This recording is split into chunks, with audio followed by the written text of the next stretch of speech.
Good morning, lazy butt. Alright, let's go outside. Come on. Let's go, go, go, go, go. Alright, what is going on, guys? It's George coming at you with another video. It's another beautiful day out here in Soho. And for today, guys, I'm pretty much just going to be showing you guys something very quick and simple. I actually have some announcement to make, and that is that I bought a new car. No, I actually picked this up back in November. I haven't made a video about it. I picked this up actually before I went to SEMA. So if you guys haven't seen the other two videos, the other two SEMA videos, go ahead and check those out. I'll leave the link right here. That way you guys can go ahead and check those out. I spent a full week at SEMA in Vegas, so if you guys haven't checked those out, feel free to do so. But if you guys did watch those videos, you guys will be aware that I actually did leave a hint in one of them. So you guys are gonna have to figure out which one. But I did leave a hint as to which car I was gonna be getting. So under the circumstances, now you guys are gonna be able to get that review. I know it's freaking like half a year later. One eternity later. But we're getting there slowly but surely. It's been kind of difficult right now. School, with work, just dealing with everything in general. We're currently in this, pandemic, so I get to officially make videos again, and I'm very happy for that because we're already gonna hit summer, so I'm gonna have even less excuse to be doing anything because I'm not gonna have school. And we can make even more videos that way, so that's something that I'm pretty happy about, pretty proud of. So we're gonna go ahead and get into this video. Let me get my coffee, we'll head out to the garage and we can start going into it.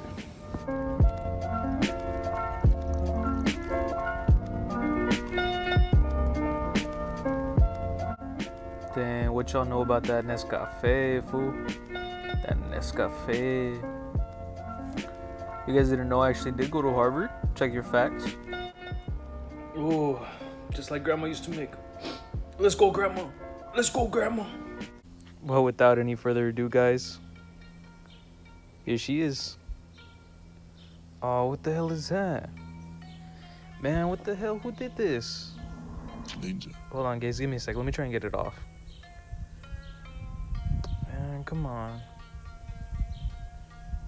There we go. Well, I was worried there for a sec. For a little bit, I thought I had some shit on my car.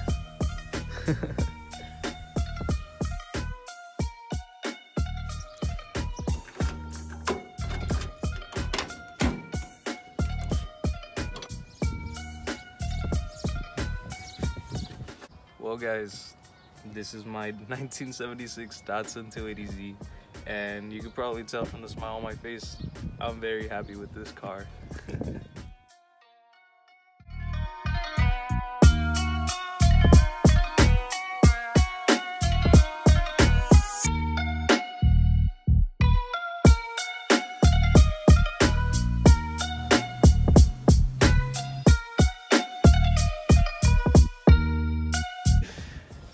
So as we move through the car, I'm gonna go and show you guys what's been done to it so far, that way you guys can be aware. Sorry if there is a lot of wind in the background. I'm trying to adjust the mic, but it's been pretty windy lately. But I don't know, it's weird. It's summertime and it's actually fresh in the summertime in the valley. So anyway, so I'm gonna go ahead and show you guys what we kept in the car for the meantime and what we actually removed. That way I can go ahead and give you guys an update on what's gonna be going on next and what the plan is from here on out. So first things first, I'm gonna show you guys the first video that I filmed way back in November when I first got the car. That way you guys can go ahead and see the state that the car was in at the time when I first got it, and then we're gonna fast forward to where we are now with the car.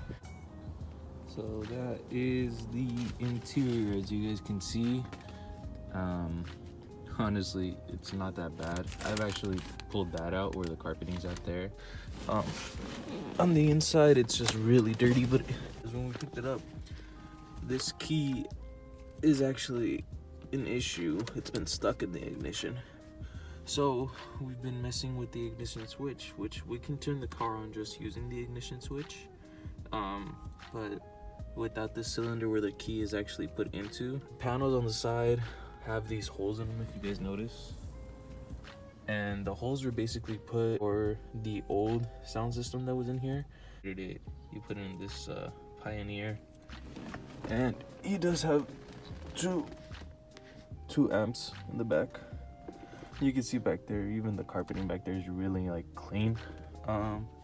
So for right now, it's just a matter of pretty much just cleaning up the car inside wise. I'm gonna go ahead and take out some of the trash, go ahead and wipe down the dash and everywhere where there's dirt.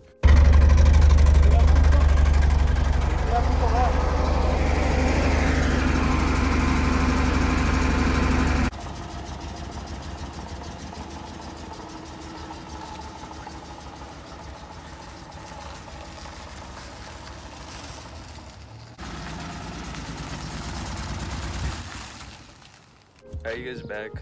That's pretty cool, huh? You guys didn't know I'm a time traveler. They call me Phil. If you guys get the reference of what I'm making, go ahead and leave a comment down below. Let me know. If you guys had a childhood before, you know, Disney and Cartoon Network had this whole, you know, shift over to whatever the hell it is now. So there is still some stuff we left on the car but need to be fixed, like obviously the door. You can see that the previous owner actually left the 8-ball lock for me. So for the gauges, they actually do work well. There's only one problem with the speedometer, and that is that I believe that the speed cable might be messed up. You can't keep track of where your exact speed is, and the oil sensor is actually not working, but the dash all in all works really well. For the center console, it's actually in really good condition, and yes, I know what you're saying, it is an automatic, but don't worry, that's for future. The media system is actually in really good condition. As you can see, it's not even there except for the Pioneer radio. For the seats, I'm actually really happy with them. The only tearing was at the bottom half, but the leather is in perfectly good condition. And for the rear end of the hatch, it's pretty much stripped down at this point. Same goes with the floorboards. You can see that I completely stripped them, so there's no carpet. It's just the bare metal, and it's in really good condition. The steering wheel is in pretty good condition as well. I don't really have any complaints.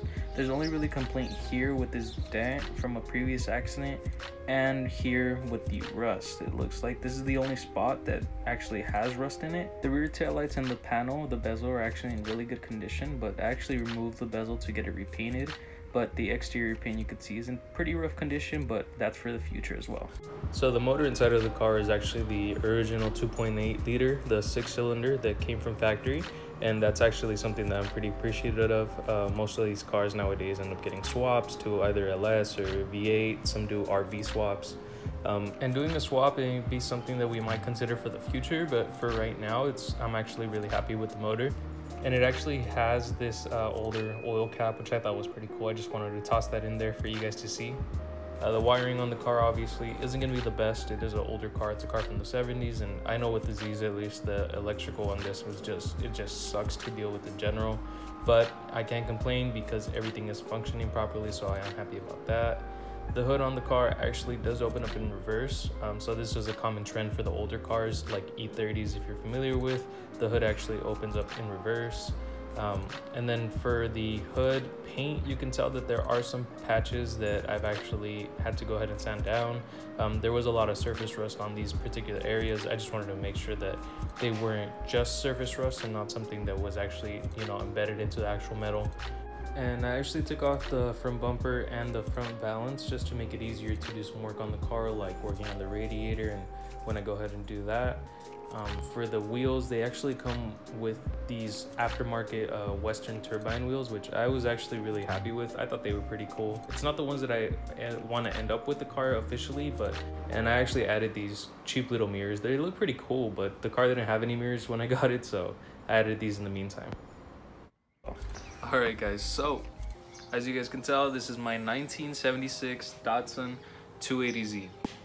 With this car, I'm honestly so proud to say that I'm the owner of it. It's a car that, you know, I've always found it to be such a good looking car. I've always found it to be a gorgeous car, you know, and considering that it was always meant to be like the affordable sports car, you know, this thing paved the way for a lot of cars that we have nowadays. You know, it was what kind of laid the groundwork and the pavement for a lot of cars. And so I'm proud to say that I have a piece of history basically that helped pave the way for a lot of items. It's like how the Hakosuka helped pave the way for the modern GTR. You know, it's one of those things that, you know, you own a piece of history and, you know, you can see where everything originated and how it started. And you see that things were simpler back in the day, but you understand that even though things were simpler back in the day, this is, you know, absolutely gorgeous for what it is.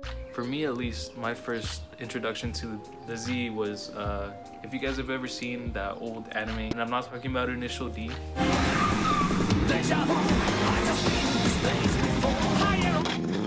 But no, the anime I'm talking about is Wangang Midnight. And so if you guys have ever seen that, or you guys are familiar with the whole Wangang Midnight, you know, aspect, if you guys don't know, the Midnight Club in Japan was basically a street racing club. They would drive them around this giant looping interstate in Japan, which is basically like the giant loop of a freeway, and it's called the Wangang. And so it is a car that, you know, it does have a spot in my heart. I'm very proud of being able to own this car and being able to work on it, and hopefully getting it to the place where I want to get it one day. So that's what I'm excited for. Shout out to Manny for having gone out with me, my homie Manny. If you guys have seen the previous videos when we went out to Riverside Cars and Coffee, if you haven't, check out the video. I'll leave the link right there so you guys can check it out. But he was that tall ass motherfucker with the curly hair. I won't say the other thing because he's gonna get mad, but you know, he kind of looks like a koala.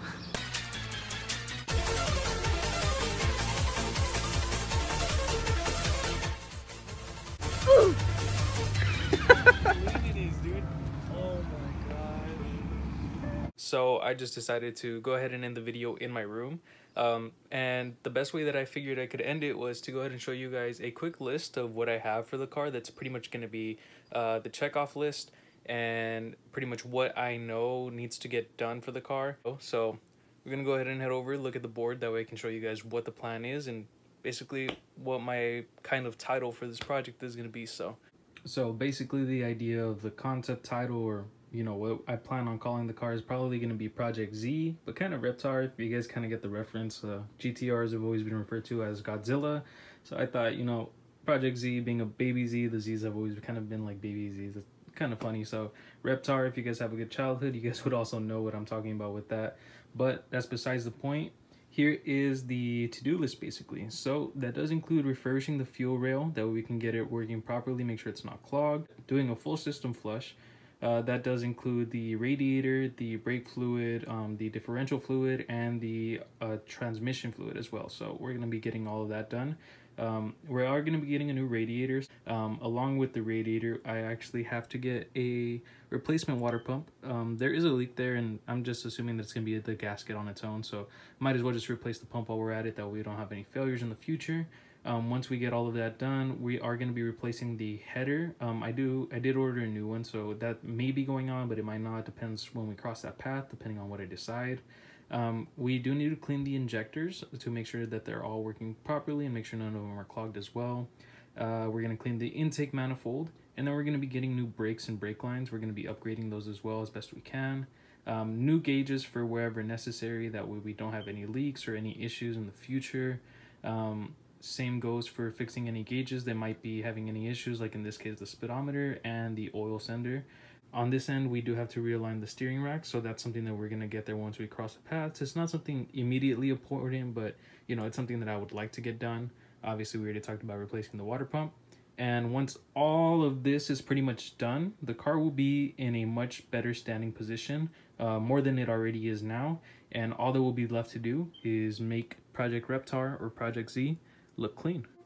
But yeah, guys, that's pretty much going to be it for today's video. If you guys liked the video, feel free to go ahead and leave a like. Let me know what you guys thought of today's video.